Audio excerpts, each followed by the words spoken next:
ई study platform पर आप सभी का स्वागत है। इस वीडियो में डिस्कशन करेंगे 10 जनवरी 2021 के हिमाचल प्रदेश राष्ट्रीय तथा अंतर्राष्ट्रीय करंट अफेयर्स के बारे में।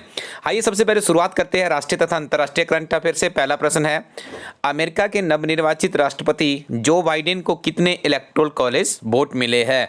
306, 320, 330 या फिर 350? तो इस प्रश्न का सही उत्तर है 306। याद रखिएगा।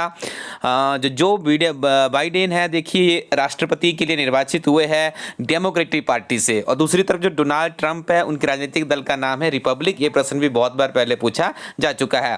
कमेंट सेक्शन में मुझे बताइएगा कौन से नंबर के राष्ट्रपति बनने जा रहे हैं अमेरिका के, या आप लोगों ने कमेंट सेक्शन में बताना है। साथ में याद रखिएगा, राष्ट्रपति बनने के लिए 270 वोटों की जरूरत होती है। अमेरिका में चुनाव परिणामों के बाद 20 जनवरी को राष्ट्रपति पद ग्रहण करता है। ये फैक्ट भी आपको याद रखना है। भारत के किस राज्य द्वारा बाल देखभाल संस्थानों से बाहर निकलने वाले और 18 वर्ष की आयु पूरी करने वाले लड़के और लड़कियों के लिए लॉन्च पैड योजना की शुरुआत की है? उत्तर प्रदेश, बिहार, राजस्थान या फिर मध्य प्रदेश? तो ये शुरुआत की गई है मध्य प्रदेश में, याद रखना है आपको। और मध्य प्रदेश के मुख्यमंत्री है शिवराज सिंह पाटिल, और यहाँ की जो राज्यपाल है इनका नाम है आनंदीबेन पटेल। और याद रखिएगा, मध्य प्रदेश में भारतीय जनता पार्टी का शासन है। हाल ही में किस देश द्वारा वर्ष 2023 तक दुनिया का पहला लकड़ी से बना अंतरिक्ष उपग्रह लॉन्च करने की घोषणा की है? अमेरिका, चीन, जापान या फिर भारत? तो इस प्रश्न का सही उत्तर है ऑप्शन नंबर सी, जापान के द्वारा घोषणा की गई। और क्यों ये घोषणा की गई है ये भी आपको बता दें। जापान की सुमितोमो फॉरेस्ट्री कंपनी और क्योटो यूनिवर्सिटी ने अंतरिक्ष में कचरे की समस्या से निपटने के लिए लकड़ी से बना अंतरिक्ष उपग्रह लॉन्च करने की घोषणा की है। हाँ, भारत एवं इजराइल ने मध्यम रेंज की किस मिसाइल रक्षा प्रणाली का सफल परीक्षण किया है? तो देखिए, आपको जल्दी से चारों ऑप्शन खुद पढ़नी है क्योंकि काफ़ी डीप ये ऑप्शंस डाली गई है। यहाँ पर आपको बता दें इस प्रश्न का सही उत्तर है ऑप्शन नंबर डी, यानी MRSAM रक्षा प्रणाली। साथ में याद रखिएगा, MRSAM एक ऐसा एयर और मिसाइल डिफेंस सिस्टम है जो विभिन्न प्रकार के एरियल प्लेटफॉर्म्स को अवैध सुरक्षा कवच प्रदान करता है। रक्षा विशेषज्ञों के मुताबिक MRSAM दुश्मन के विमानों को खुद से 50 से 70 किलोमीटर की दूरी पर भी तबाह करने में सक्षम है। हाल ही में पोंग बांध में प्रवासी पक्षियों के मरने की खबरें समाचार पत्रों की सुर्खियों में रही। यह बांध भारत के किस राज्य में अवस्थित है? मध्य प्रदेश, हिमाचल प्रदेश, अरुणाचल प्रदेश या फिर बिहार? तो आपको बता दें ये जो पोंग बांध है ये कहाँ पे है जी? हिमाचल प्रदेश में काफ़ी ज़्यादा सुर्खियों में है क्योंकि हर वर्ष यहाँ पे सर्दी के मौसम में बहुत से प्रवासी पक्षी आते हैं और उनमें भी बर्ड फ्लू की वजह से काफ़ी ज़्यादा पक्षियों की मृत्यु देखने को मिली है। हिमाचल प्रदेश के कांगड़ा जिले में ब्यास नदी पर बांध बनाकर एक जलाशय का निर्माण किया गया है जिसे महासागर प्रताप नाम से भी जाना जाता है। इसे पोंग बांध के नाम से भी जाना जाता है, ये भी आपको याद रखना है। यह बांध 1975 में बनाया गया था। देखिए, इससे बाहर आपको प्रश्न नहीं देखने को मिलेगा, लेकिन काफ़ी ज़्यादा प्रश्न सुर्खियों में रहा है, तो आप ये फैक्ट भी याद रखिएगा। हाल ही में नया डिप्टी चीफ आर्मी स्टाफ किसे नियुक्त किया गया है? लेफ्टिनेंट जनरल प्रभु दयाल, लेफ्टिनेंट जनरल अजय दयाल या फिर लेफ्टिनेंट जनरल है शांतनु दयाल या फिर लेफ्टिनेंट जनरल है मोहन दयाल? इस प्रश्न का सही उत्तर है लेफ्टिनेंट जनरल है शांतनु दयाल। ठीक है ji, option number C is the right answer. किस राज्य सरकार ने ओलंपिक में स्वर्ण पदक जीतने वाले खिलाड़ियों को 3 करोड़ रुपए देने की घोषणा की है? बिहार, राजस्थान, मध्य प्रदेश या फिर उत्तर प्रदेश? तो बता दें इस प्रश्न का जो सही उत्तर है Rajasthan is the right answer. Option number B सही आंसर है। गुवाहाटी उच्च न्यायालय का मुख्य न्यायाधीश किसे नियुक्त किया गया है? न्यायमूर्ति अमन धुलिया या सुधांशु धुलिया या फिर पंकज धुलिया या फिर विजय धुलिया? काफ़ी क्लोज ऑप्शंस यहाँ पे है। यदि आप नियमित रूप से इस तरह के वीडियो सुनते होंगे तभी आप इस तरह के प्रश्नों का उत्तर दे पाएंगे, अदरवाइज आप तुक्का भी नहीं लगा पाएंगे। तो आपको बता दें कि जो गुवाहाटी उच्च न्यायालय उसके मुख्य न्यायाधीश नियुक्त किया गया है न्यायमूर्ति सुधांशु धुलिया को। 9 जनवरी 2021 को मनाए गए 16वें प्रवासी भारतीय दिवस का विषय क्या है? तो देखिए, आत्मनिर्भर प्रवासी दिवस या फिर आत्मनिर्भर भारत में योगदान या जागो प्रवासी भारतीय या फिर सर्वश्रेष्ठ प्रवासी भारतीय? तो आपको बता दें इस प्रश्न का सही उत्तर है आत्मनिर्भर भारत में योगदान। ठीक है जी, तो ऑप्शन नंबर बी यहाँ पे सही उत्तर है। देखिए, साथ में याद रखिएगा, प्रधानमंत्री श्री नरेंद्र मोदी द्वारा इसका जो इनाग्रेशन है वो किया गया और मुख्य अतिथि सूरीनाम गणराज्य के माननीय राष्ट्रपति श्री चंद्रिका प्रसाद संतोखी द्वारा इस आयोजन के मुख्य भाषण दिया गया। ब्लूमबर्ग की ओर से जारी की जाने वाली अरबपतियों की सूची में कौन दुनिया में सबसे अमीर व्यक्ति बन गए हैं? Bill Gates, Mark Zuckerberg, Elon Musk या फिर मुकेश अंबानी? तो देखिए जी, हम बात करें ब्लूमबर्ग की तो यहाँ पे सबसे जो रिचेस्ट पर्सन है इस धरातल का, उनका नाम है एलन मस्क। केंद्र सरकार द्वारा वित्त वर्ष 2020-21 में जीडीपी की विकास दर कितने प्रतिशत रहने का अनुमान लगाया है? 7.8, 8.7, 9.7 या फिर 5.7? तो इस प्रश्न का सही उत्तर है ऑप्शन नंबर है 7.7% रहने का अनुमान लगाया गया है। तेलंगाना राज्य की मुख्य न्यायाधीश के पद पर किसकी नियुक्ति की गई है?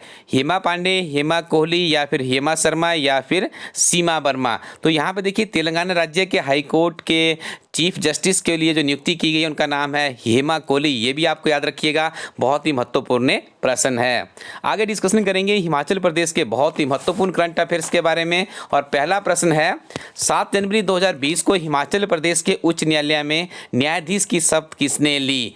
न्यायमूर्ति अजय मलिमठ या फिर न्यायमूर्ति देवेंद्र मलिमठ या न्यायमूर्ति रवि मलिमठ या फिर न्यायमूर्ति सुरेंद्र मलिमठ? तो आपको बता दें इस प्रश्न का सही उत्तर है न्यायमूर्ति रवि मलिमठ। ठीक है जी, तो ऑप्शन नंबर सी यहाँ पे सही है। देखिए इनके द्वारा जो शपथ ली गई है वो शपथ ली गई है एक जज के रूप में, लेकिन आपको साथ में याद रखना है जो हमारा हाई कोर्ट शिमला में है जो उसके चीफ जस्टिस है उनका नाम है एल नारायण स्वामी। ठीक है, और इन्हें जो शपथ दिलाई जाती है किसके द्वारा दिलाई गई? रवि मलिमठ को, जो उच्च न्यायालय के हाई कोर्ट के हमारे क्या है चीफ जस्टिस है। साथ में याद रखिएगा हाई कोर्ट के चीफ जस्टिस को जो ओथ दिलाई जाती है गवर्नर के द्वारा दिलाई जाती है और उसकी अपॉइंटमेंट कौन करता है? राष्ट्रपति के आदेश के अनुसार ही उसकी अपॉइंटमेंट होती है। साथ में आपको याद रखना है हिमाचल प्रदेश के उच्च न्यायालय की स्थापना 25 जनवरी 1971 के हुई थी, जब हमारा ये छोटी सी स्टेट पूर्ण राज्य के रूप में 18वां राज्य के रूप में भारत के मानचित्र पर अस्तित्व में आया था। और अभी हम 25 जनवरी 2021 में इस छोटे से प्रदेश की यदि बात करें तो ये 50वां उसका राज्यत्व दिवस बनाया जा रहा है। साथ में याद रखिएगा प्रथम मुख्य न्यायाधीश थे मिर्जा हमीदुल्लाह बेग। साथ में आपको एक और फैक्ट याद रखना है, यहाँ पर हिमाचल प्रदेश उच्च न्यायालय की प्रथम महिला मुख्य न्यायाधीश थी लीला सेठ। इससे बाहर आपको प्रश्न नहीं आएगा। ये सारे फैक्ट यदि आप लोग याद कर लेंगे तो क्लर्क से लेकर एचएस तक की परीक्षा के लिए आपका साथ देंगे। हाल ही में हिमाचल प्रदेश के किन 2 अभियांत्रिक संस्थानों ने अपनी अपनी लैबोरेटरीज व अन्य इंफ्रास्ट्रक्चर को प्रयोग में लाने के लिए एक MOU साइन किया है? IIT मंडी तथा NIT हमीरपुर, NIT हमीरपुर तथा JNGC सुंदरनगर, NIT कानपुर या फिर JNGC सुंदरनगर? तो आपको बता दें इस प्रश्न का सही उत्तर है JNGC, stands for Jawaharlal Nehru राजकीय अभियांत्रिकी महाविद्यालय सुंदरनगर और भारतीय प्रौद्योगिकी संस्थान मंडी के बीच में ये आपस में एक समझौता किया गया है, जिसके अंतर्गत क्या किया जाएगा ये आपको याद रखना है। ये जो दोनों कॉलेज है क्या करेंगे अपनी लेबोरेटरीज को शेयर करेंगे और आपने देखा होगा जब से IIT मंडी में बना है काफ़ी नवीनतम आविष्कार यहाँ से किए गए हैं। साथ में याद रखिएगा राजकीय अभियांत्रिक महाविद्यालय सुंदरनगर यानी जो JNGC है इसकी स्थापना वर्ष 2006 में हुई थी और इस संस्थान में 4 अभियांत्रिक शाखाएं चली यानी इंजीनियरिंग के 4 क्लासेस यहाँ पे होती है, 4 स्ट्रीम यहाँ पे अवेलेबल है। मैकेनिकल इंजीनियरिंग है, इलेक्ट्रॉनिक्स है और संचार इंजीनियरिंग है और सिविल इंजीनियरिंग व टेक्सटाइल इंजीनियरिंग यहाँ से करवाई जाती है। ठीक है जी, और देखिए भारतीय प्रौद्योगिकी संस्थान मंडी की जो स्थापना हुई थी वर्ष 2009 में हुई थी। इससे बाहर आपको प्रश्न नहीं मिलेगा, अच्छे से सारे फैक्ट आप लोग याद कर लीजिएगा। देश का पहला सकी पार्क हिमाचल प्रदेश में कहां पर बनेगा? मनाली, रिज मैदान शिमला, कुफरी या फिर समर हिल? तो आपको बता दें इस प्रश्न का सही उत्तर है ऑप्शन नंबर सी, कुफरी में बनेगा। साथ में याद रखिएगा हिमाचल प्रदेश की राजधानी शिमला से 16 किलोमीटर की दूरी पर पर्यटन क्षेत्र कुफरी जिला शिमला में सकी पार्क बनेगा। राज्य सरकार और नागसंज डेवलपर के मध्य इसके लिए समझौता ज्ञापन पर हस्ताक्षर किए गए हैं। यह परियोजना 250 करोड़ रुपए की लागत से 5.4 एकड़ भूमि पर विकसित की जाएगी। हिमाचल प्रदेश में कितनी पंचायतें निर्विरोध चुनी गई है? 504, 304, 204 या फिर 104? तो इस प्रश्न का सही उत्तर है ऑप्शन नंबर डी 104। सिरमौर जिले में सबसे ज़्यादा 33 पंचायतें निर्विरोध चुनी गई है। किन्नौर जिले में 23, मंडी में 12 और शिमला में भी 12 है, स्पीति में 11, सोलन में 3, कांगड़ा में 3, बिलासपुर में 2, कुल्लू में 1 और ऊना में 4 पंचायतें निर्विरोध चुनी गई है। यहाँ से भी आपको प्रश्न देखने को मिल सकता है। और याद रखिएगा हमारे इस प्रदेश में 3615 पंचायतें हैं और 389 नई पंचायतों का गठन वर्ष 2020 में ही किया गया है। ये सारे फैक्ट आपकी परीक्षा के लिए बहुत ही इंपॉर्टेंट है। और यदि आप हिमाचल प्रदेश सरकार में सरकारी नौकरी के लिए प्रबल दावेदारी अपनी प्रस्तुत करना चाहते हैं तो अपने हिमाचल प्रदेश सामान्य ज्ञान को मजबूत कीजिए। हमारी टीम आपको सुजेस्ट करती है हिमाचल प्रदेश एक समग्र अध्ययन किताब, जिस किताब में आपको मिलती है 10,000 प्लस का क्वेश्चन बैंक है। और ये हिमाचल प्रदेश की पहली ऐसी किताब है जिस किताब को सिर्फ एंड सिर्फ कॉम्पिटिटिव एग्जाम के अभ्यर्थियों के लिए ही लिखा गया है। और इस किताब का नियमित रूप से मूल्यांकन भी किया जाता है कि कितने प्रश्न विभिन्न तरह के कॉम्पिटिटिव एग्जाम में यहाँ से पूछे जा रहे हैं। तो आप इस किताब के साथ में अपने हिमाचल प्रदेश सामान्य ज्ञान को मजबूत कर सकते हैं। और यदि आप हिमाचल प्रदेश में क्लर्क परीक्षा के लिए तैयारी कर रहे हैं तो हमारी टीम के द्वारा एक किताब तैयार की गई जिसमें कंप्लीट सिलेबस पैकेज तथा आपको पिछले 11 वर्षों का जो ओल्ड क्वेश्चन पेपर है उसका डिस्क्रिप्शन के साथ में हल यहाँ पे किया गया। तो इसके साथ भी आप अपनी तैयारी को आगे बढ़ा सकते हैं। इसके अलावा हमारे इस प्लेटफॉर्म में और भी आपको बहुत सी उपयोगी किताबें मिल जाएगी।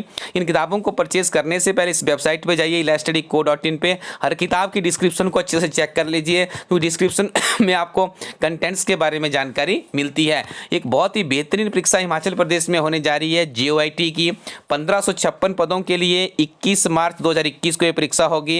और हमारी टीम के द्वारा इसी नवीनतम सिलेबस प्रणाली के आधार पर एक किताब तैयार की गई है जिस किताब में आपको उपलब्ध करवाया गया है 66 चैप्टर्स, 60 चैप्टर 60 चैप्टर है और 656 पेजेस की एक किताब है। काफ़ी बेहतरीन किताब है। आप इस किताब के साथ भी JOIT की परीक्षा में अपनी तैयारी को और भी मजबूत कर सकते हो।